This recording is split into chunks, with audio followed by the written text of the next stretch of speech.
इतिहास के विद्यार्थी और चिंतक होने के नाते शुरू से ही आज से लगभग 32-33 साल पहले जब मैंने कॉमर्स को छोड़कर बीकॉम करने के बाद इतिहास में स्नातकोत्तर डिग्री हासिल की, तब से ही दिलो दिमाग में इस बात को जानने की कोशिश हमेशा से रही कि जिन ऐतिहासिक किरदारों को हम पढ़ते हैं, जिनकी राजनीतिक उपलब्धियों को, सांस्कृतिक उपलब्धियों का हम अध्ययन करते हैं, वे अपने वर्तमान, अपने तत्कालीन स्वरूप में वैसे क्यों थे। इसी संदर्भ में इतिहास के पन्नों को टटोलते हुए जब मैंने मध्यकालीन भारतीय इतिहास के बारे में विचार विमर्श शुरू किया, तो हमें गयासुद्दीन बलबन एक अलग ही व्यक्तित्व के रूप में उभर कर सामने आते हुए दिखाई दे रहा है। बलबन, जिसने 1266 से लेकर 1287 तक दिल्ली सल्तनत पर हुकूमत की और जिस दौर में वह सुल्तान बना, काफी उम्र दराज हो चुका था और वह उम्र के जिस पड़ाव से गुजर रहा था, वह पड़ाव ऐसा था जब व्यक्ति सांसारिक प्रपंचों से हटकर धार्मिक कार्यों की तरफ या फिर अपने स्वर्ग या नरक, इन चीजों के बारे में विचार चालू कर देता है। या ये कहे कि जिस उम्र में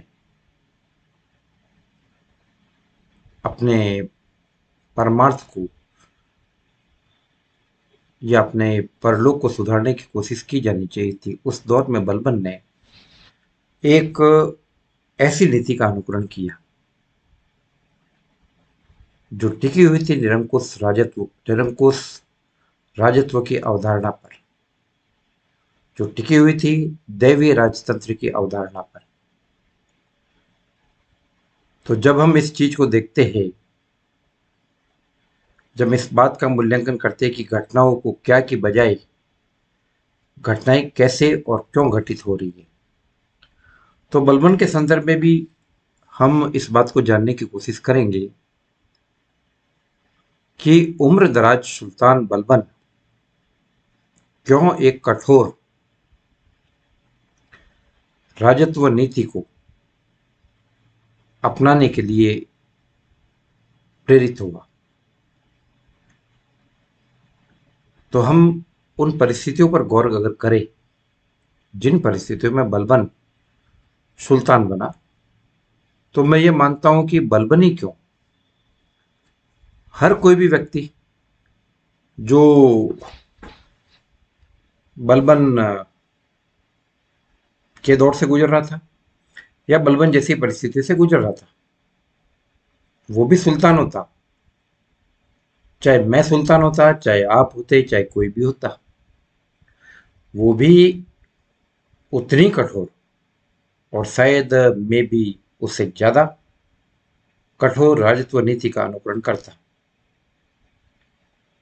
यद्यपि बाद में बलबन पर यह आरोप लगाया जाता है, इतिहासकार जब बलबन का मूल्यांकन करते हैं तो वो कहते हैं कि बलबन ने अपनी कठोर राजत्व नीति के द्वारा तुर्कान ए चहलगानी, यानी जो 40 तुर्की सरदारों का दल था जो सुल्तान शमसुद्दीन इल्तुतमिश ने कायम किया था, उस दल के सदस्यों के आत्मविश्वास को उसने कुचल दिया। और यही कारण था कि बलबन की मृत्यु के कुछ समय बाद ही, एटलीस्ट आफ्टर 3 इयर्स, लगभग 3 साल बाद ही खलजियों ने, जो मूल रूप से अफगानिस्तान में हेलमंड नदी के किनारे रह रहे थे और हालांकि लंबे समय तक हेलमंड नदी की घाटी में अफगानों के साथ रहने के कारण उनके तौर तरीके काफ़ी हद तक अफगानों जैसे हो गए थे। और कुछ समय तक खलजी तुर्कों को भी अफगान ही माना गया, लेकिन वास्तव में ऐसा नहीं था। खलजी तुर्क थे और अफगान अफगान ही थे। तो 1290 में इन खलजी तुर्कों ने ममलूक राजवंश की सत्ता को उखाड़ फेंका। तो उसके लिए भी बलबन की कठोर राजत्व नीति को जिम्मेदार माना जाता है। लेकिन ये बलबन की मजबूरी थी। जैसा मैंने कहा कि अगर बलबन की जगह कोई और भी होता उस दौर में, तो शायद वो भी उसी नीति का अनुकरण करता जो बलबन ने की। लेकिन हमें उन परिस्थितियों को देखना जरूरी है जिन परिस्थितियों में बलबन सुल्तान बना। 1266 1266 में सुल्तान तो बन गया, लेकिन हमें उस परिस्थिति को समझने के लिए 1236 में जाना पड़ेगा, लगभग 30 साल पीछे, 30 ईयर बैक। घटनाओं को रिवाइंड कीजिए, समझिए। इल्तुतमिश की मृत्यु के बाद एक के बाद एक करके पांच, एक नहीं, दो नहीं, तीन नहीं, चार नहीं, बल्कि पांच पांच पांच व्यक्ति दिल्ली के तख्त पर बैठे और बलि के बकरे की भांति कत्ल किए गए। सुल्ताना रजिया 1236 से 1240, सिराज मिनाजुद्दीन सिराज जो ऑथेंटिक हिस्टोरियन माना जाता है, तबाकत नासिरी का लेखक, वो रजिया के बारे में लिखता है कि 3 साल 6 महीने और 6 दिन तक हुकूमत की उसने। रजिया को कत्ल किया गया, बगावत हुई। बाद में बगावत में उसके साथ बठिंडा का सूबेदार अल्तुनिया भी मिल गया। दोनों ने मिलके शादी कर ली। अल्तुनिया ने कहा कि चलो कुछ नहीं, अगर मुझे तुर्कान चैलगानी के सदस्यों ने राज सत्ता नहीं दी तो क्या हुआ, मैं वापस रजिया के नाम पर सत्ता हासिल कर लूंगा। रजिया से उसने निकाह किया। लेकिन क्या है कि मोजुद्दीन बहराम की फौजों को, जिसको तुर्कान चैलगानी सपोर्ट कर रहे थे, उन फौजों के मुकाबले में अल्तुनिया और रजिया का गुट हार गए और रजिया को कत्ल किया गया। तो पहला कत्ल रजिया का हुआ। रजिया के बाद तुर्कान चैलगानी के मेंबर्स ने, आप बार बार गौर कीजिए, तुर्कान चैलगानी का नाम मैं बार बार ले रहा हूँ। और एक बात आपको मैं और भी बता दूं कि बलबन, सुल्तान गयासुद्दीन बलबन तुर्कान चैलगानी के सदस्यों में से एक था। तो रजिया को हटाया गया, रजिया का कत्ल हुआ। फैसल के पास जब सो रहे थे तो कुछ डाकुओं के दल ने उन पर हमला किया। अल्तुनिया और रजिया सुल्तान दोनों का ही कत्ल कर दिया गया। मुजुद्दीन बहराम को सुल्तान बनाया गया। यद्यपि तुर्कानी चैलगानी का एक मेंबर और था, मलिक इजुद्दीन किस्लू खान बलबन। ये बलबन नहीं जिसकी मैं बात कर रहा हूँ, एक अन्य बलबन जिसका नाम था मलिक इजुद्दीन किस्लू खान बलबन। वो बड़ा जोश में आगे आ गया। वो बागी सरदारों में से सबसे आगे था। तो उसको लगा कि उसने बगावत को लीड किया, इसलिए सुल्तान वो बनेगा। उसने अपने आप को सुल्तान घोषित किया। तब तुर्कान चैलगानी के बाकी सदस्य आए, उनका भाई ऐसा नहीं होना, ऐसा बिल्कुल नहीं होगा, हम सभी पावर में बराबर है। सुल्तान इल्तुतमिश ने हमें बनाया है, हमें तैयार किया है, इसलिए अब सत्ता का उपभोग हम 40 मिलके करेंगे। कोई भी डिसीजन हमारी सहमति के बिना नहीं होगा। लेकिन नाम या सुल्तानी पद शमसी खानदान के पास ही रहेगा। सुल्तान शमसुद्दीन इल्तुतमिश के वंशजों के पास कोई और नहीं बैठ सकता।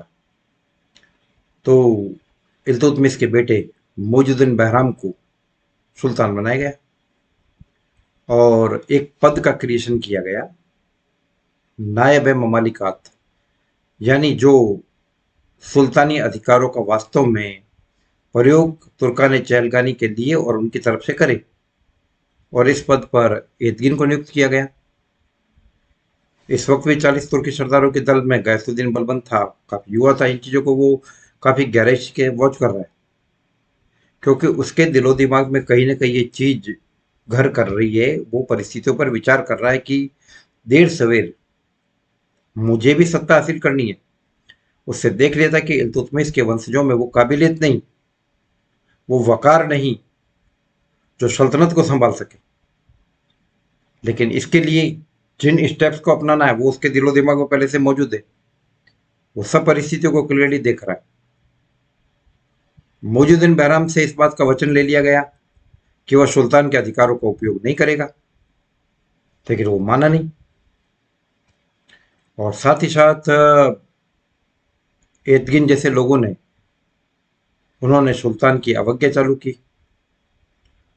तो अल्टीमेटली कुल मिलाकर मोजुद्दीन बहराम को हटा दिया गया।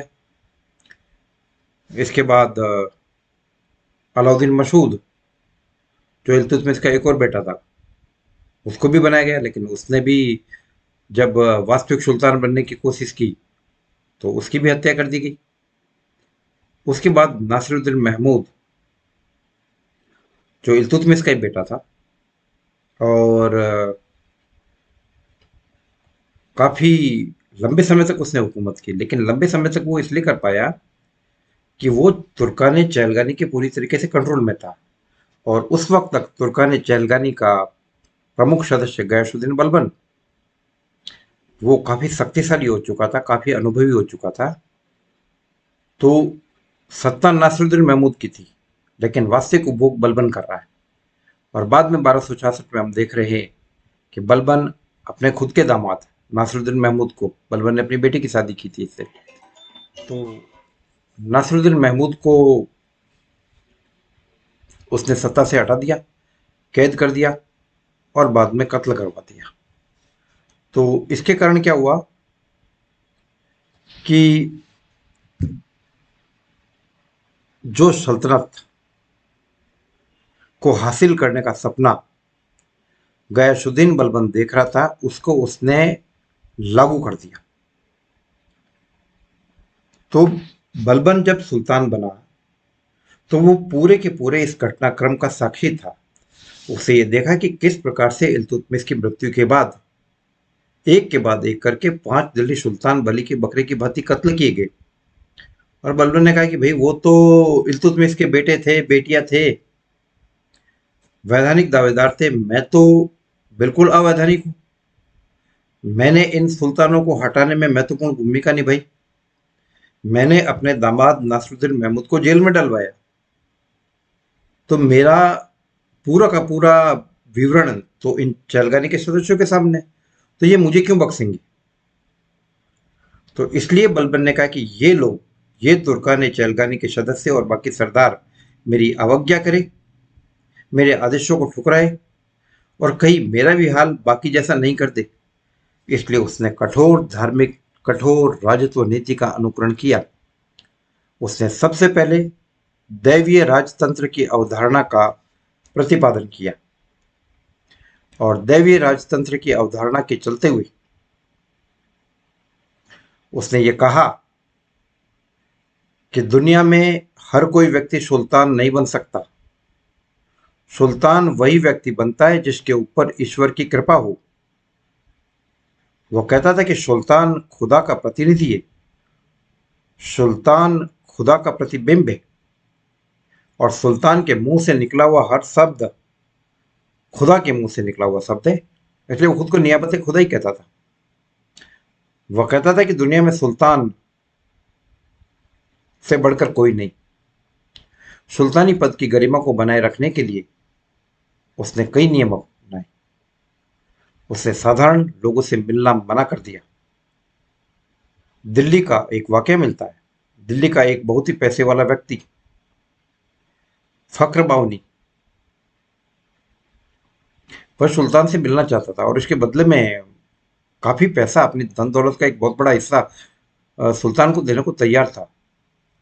लेकिन सुल्तान बलबन ने उसे लेने से मना कर दिया, मिलने से मना कर दिया और यह कहा कि सुल्तान अगर हर किसी छोटे मोटे आदमी से मिलने लगेगा तो फिर हर व्यक्ति के मन में सुल्तान बनने की इच्छा पैदा हो जाएगी। उसने कहा कि सुल्तान बलबन ईरान के महान पौराणिक वीर अफरासियाब का वंशज है,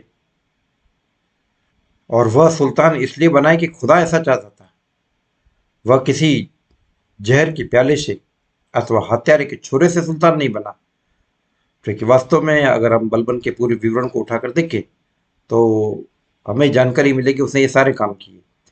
जहां अपने विरोधियों को जहर देकर मरवाना था उसने मरवाया, चाहे अवध का सूबेदार हैबात खान हो उसको सजा देने की बात है, चाहे मलिक बकबक को सजा देने की बात है, इन लोगों को जनता के सामने कोड़ों से पिटवाया गया। चाहे अपने चचेरा भाई शेर खान सुनफर, जो मंगोलों से युद्ध में वीरता दिखाने के कारण काफी प्रख्यात हो चुका था, उसको जहर देकर मरवा दिया। लेकिन जनता के सामने उसने अपने आप को व्यक्ति बलबन के स्थान पर सुल्तान बलबन के ढांचे में डाल दिया।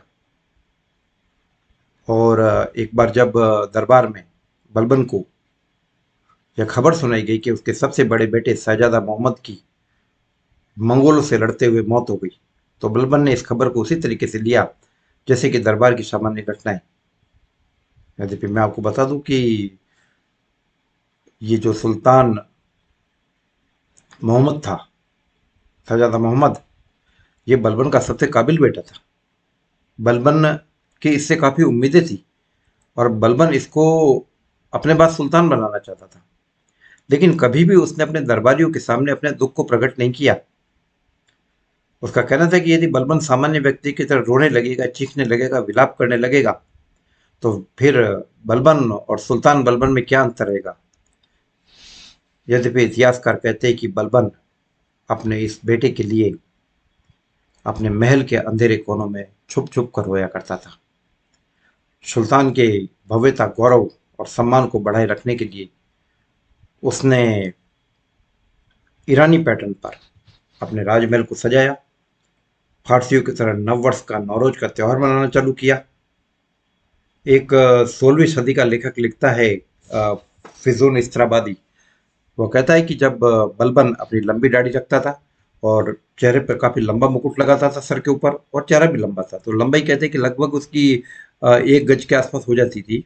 तो वो कहते हैं कि जब इतने भव्य व्यक्तित्व के साथ वो अपने दरबार में आता, उसके दोनों तरफ बॉडीगार्ड्स होते काले रंग के अंगरक्षक, अपने हाथ में चमकीले तलवारें लेकर अल्लाह अकबर कहते दरबार में आते, तो दरबार में भय पैदा हो जाता था। बलबन के दरबार में किसी को बैठे रहने की इजाजत नहीं थी। उसके दरबारी घंटों घंटों उसके सामने खड़े रहते थे। दरबार में किसी को हंसने की इजाजत नहीं थी। तो बलबन ने यह कठोर राजत्व नीति अपनाई और इस नीति का परिणाम यह हुआ कि बलबन के समय में शांति रही। बलबन का यह कहना था कि मुझे सत्ता के एक्सपेंशन की जरूरत नहीं है, सत्ता के विस्तार की जरूरत नहीं है, जो है मेरे लिए इनफ है, लेकिन उसको संगठित रखना है। बलबन के समय में विद्रोह हुआ था। 1279 में बंगाल के सूबेदार तुगरिल खान ने विद्रोह किया। तुगरिल की बगावत बलबन के लिए चुनौती थी। अपनी उम्र की परवाह नहीं करते हुए बलबन लखनऊ पहुंचा और 3-4 प्रयासों के बाद उसने तुगरिल खान की ताकत को कुचला और लोगों में भय पैदा करने के लिए कि लोग फिर से बगावत नहीं करें, कोई बगावत करने की हिमाकत न करे, इसलिए लखनऊ की मुख्य सड़क पर लगभग 1-1.5 किलोमीटर लंबाई में तख्ते लगवाए गए लकड़ी के और उसके ऊपर बागियों को सूली पर लटकवा दिया गया। अपने दूसरे बेटे बुगरा खान को उसने अपने साथ रखा और बाद में उसे बंगाल का सूबेदार बनाया। लेकिन उसे यह कहा कि अगर उसने बगावत करने की कोशिश की तो बलबन बगावत कुचलते वक्त इस बात को भूल जाएगा कि वह उसका बेटा है। कहते हैं कि बुगरा खान अपने इस पिता से इतना भयभीत हुआ कि जब बलबन ने अपने जीवन के अंतिम क्षणों में बुगरा खान को मिलने के लिए बुलाया तो वो नहीं आया। तो बलबन के जीवन के और भी कई एपिसोड और भी कई रोचक बातें जानने के लिए आप जुड़े रहिए मेरे इस YouTube चैनल से। जय भारत, जय हिंद।